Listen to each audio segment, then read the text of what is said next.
Hi Brollies, Marvin here from TechBroll.com, where we do unboxings, reviews, and sexy bureaus. And today we're taking a look at another premium gaming chair in the form of the Noblechair Hero, which is now available here in the Philippines through Digital Walker. In this video, I'm going to guide you through the assembly process and give you my thoughts in case you're considering adding this to your gaming/office setup. With that being said, let's get into it.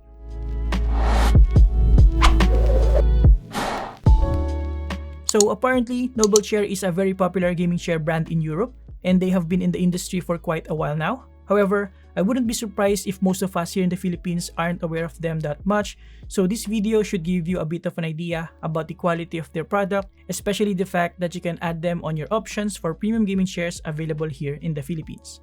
So Noblechair basically offers three main product lineup: the Epic, Icon, and the one we have here today, Hero. And right off the gate, I'd say that it is quite important to know their differences so that you can choose which one is for you considering your height and weight rather than just basing on the looks. Because to be honest, I think I did a mistake choosing Hero over Icon. Let me explain. So if your height is around 5'6" to 6'6" and weighs around 265 pounds, the Epic is the best option. If your height is around 5'9" to 6'9" and weighs around 330 pounds, the Hero is the one for you. And if your height is around 5'1" to 6'7" and weighs around 330 pounds, then the Icon should best fit your body. In my case, I'm just around 5'2", so yeah, I think I should have gone with Icon, as I'll explain further down in this video once we finally built it. But of course, at the end of the day, it will still boil down to your personal choice. This is just a basic reference. Alright, so with that out of the way, let's check out the package contents. As you can tell, the box for the Noblechair Hero is quite massive. And I also appreciate the ribbon wrapped around the box. It makes you feel like Christmas already, isn't it? So inside the box, we have a soft headrest. We have an embroidered Noblechair logo in front. The cover is made out of soft velour fabric, and at the back, we have a strap, and inside it, we have very soft memory foam. Obviously, the cover is washable, which is a good sign. Next, we have the lumbar pillow, which shares the same soft velour fabric cover with an embroidered logo, but the cushion inside is slightly stiffer. We also have some straps right here, but I don't think we're gonna use it later. Next, inside the box, we also have the small accessory box, and inside it we have the Class 4 gas lift, which is pretty standard classification for any gaming or office chair. This, alongside the rest of the components, allows the Noblechair Hero to support up to 330 pounds. We also have the covers for the said gas lift right here, and then next we have a couple of lever arms for the tilt and height adjustment options. We also have here a couple of side covers, a set of screws and tools, and lastly, the 60mm nylon casters with polyurethane coating. Inside the box, we also have the multifunctional tilting mechanism, which is super heavy and speaks confidence about its robust quality made out of metal.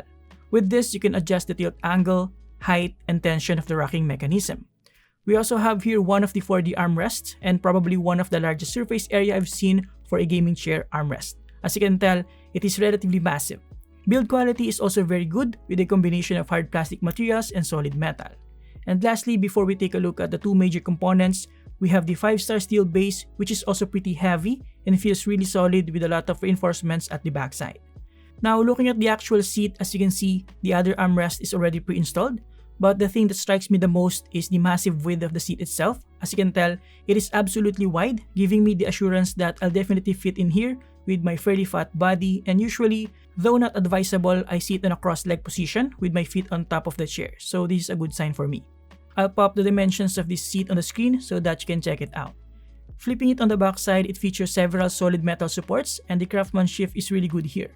This is where these premium gaming chairs set themselves apart from those sub 5,000 pesos gaming chairs out in the market.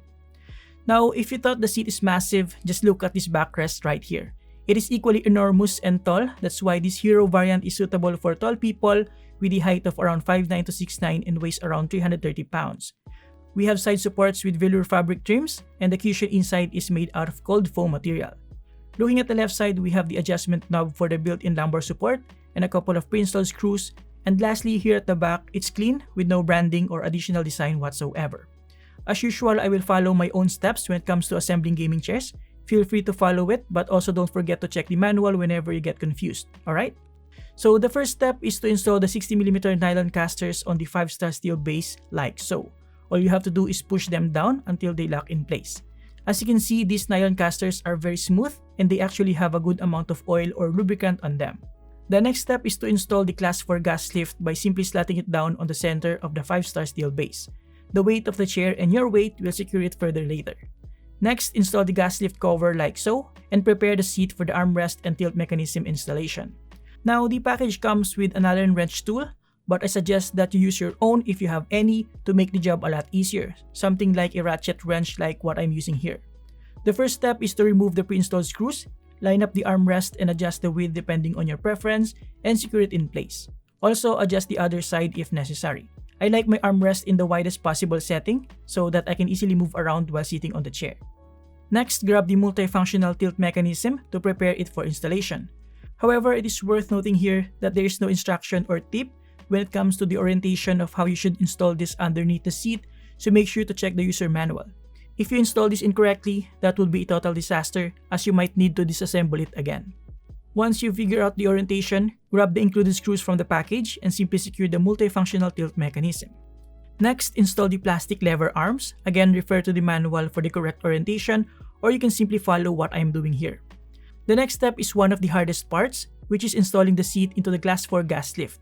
It is advisable to do this with a helping hand, but luckily I was able to install it alone in one go. Alright guys, we're almost done, only a few steps to go, but let me just remind you to be careful with this lever. There is a clear warning here that if you pull this lever, this will happen, so make sure to keep your hands away from this area. The next step is to install the backrest, and I would also suggest you do this with a helping hand. But the good thing here is that the side metal supports are at just the right distance between them that you can easily slot the backrest and secure it with screws with relative ease compared to other gaming chairs that I've built before. All you have to do now is secure both sides with screws, cover them with the side covers, install the headrest and lumbar pillow, and you're pretty much good to go. I feel like I could have done this entire process in around 30 minutes or so if I don't have to film the unboxing and assembly process. Overall, the build experience is relatively easy, and I really appreciate the overall build quality and craftsmanship done on this gaming chair. Now, before we finish this video, let me give you my thoughts, experience, and recommendations for the Noblechair Hero. I'm not gonna lie guys, the first time I sat on this gaming chair, I felt like the cushions on this are stiffer than what I'm used to with my other gaming chairs. To be honest, I've probably built like around 5 gaming chairs. Some are affordable and some are similarly priced with this one, so I think I have a good amount of experience when it comes to different types of cushions. Now, it is also worth noting here that the cushions used on this gaming chair is high-density cold foam, which takes about 2 to 4 weeks to break in, so take that into consideration. As for my personal opinion, honestly, I can't give my full thoughts about that for now, since again, a good amount of time is needed to really experience that aspect. But for now, I'd say, even though the cushion is relatively stiff, the amount of support and stability it provides for my back is really nice, especially with the built-in adjustable lumbar support. Speaking of adjustment, you can also adjust the armrest by moving it forward, sideways, and adjust the height. Aside from that, you can also adjust the tilt of the backrest and adjust the rocking tension. Now, what I like about this particular Hero variant is the huge amount of space I can work with in terms of the width of the seat and the backrest. But again, since this variant is made for tall people, being a 5'2", the tall and limited adjustment headrest is pretty much unusable for me. And that brings me to my recommendation. Again, as I've pointed out earlier, it is highly recommended to cross-check the differences between the Epic, Icon, and Hero variants in terms of their height and weight recommendations so that you can pick the one that best matches your preference and body type other than the design and aesthetics. And that also applies to any gaming chair that you want to consider even from other brands. Overall, for my conclusion, I honestly feel that the Noblechair Hero is one of the most premium gaming chairs that I've tried so far, with the outstanding build quality, craftsmanship, packaging, and even the entire assembly process was pretty straightforward.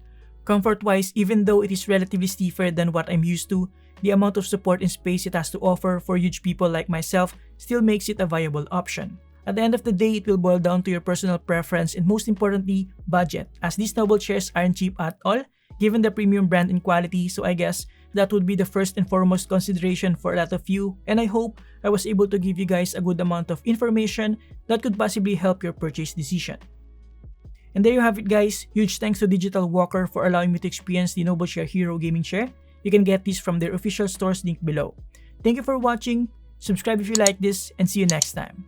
Have a great day guys, you're awesome.